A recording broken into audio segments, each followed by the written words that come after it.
One of the protocols that we treat in neural organization technique is called the Scoliosis Protocol. When I was studying in school, we were taught that 85% of scoliosis, which is an S-curve shape of the spine, not a C-curve, which was explained in the gait fault video, is an S-shaped curve. They said that 85% of these scoliosis are called idiopathic. And if you understand what idiopathic means, it literally means don't know. Therefore, it is very frustrating to see what is being done to correct scoliosis when we really don't know. Now, in all humility, I would like to explain what we learned from Dr. Ferrari of how scoliosis works and see if it makes sense to you. When we learn to walk, or when we are walking, think of it like a robot. I'm at neutral. I'm at 0. This means that the brain is sending commands to the front muscles and the back muscles of the body, and those muscles attach the mainframe, which is the spinal column, to the extremities, which are the arms and legs. A muscle is designed to contract and pull the two parts together, and that's what produces an action. So, what the nervous system does is says, I need to move forward. It sends the first frame, if you will. It sends the first command to this muscle and this muscle, activating these two, and also inhibiting these two from firing, and we get the first action.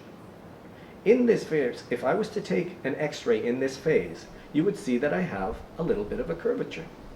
Then the computer does the next step, activate them again, and you get the second phase, the third phase, fourth phase, and then it reverses and does the opposite. So there used to be something called flip art when I was a kid. You would take the corner of a book and just go, and there would be little pictures, individual, but when you put them all together, you could see that it looked like the person was moving, or that Donald Duck was moving.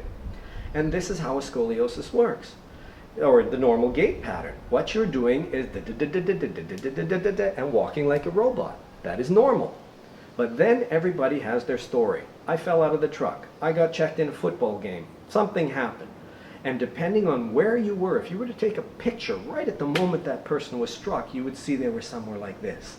When the child fell off the change table, and yes, you think, oh, he just hit his head, but really, the whole nervous system was like this when he fell. And now, as the days and months go further, that child is starting to grow stuck in that particular picture.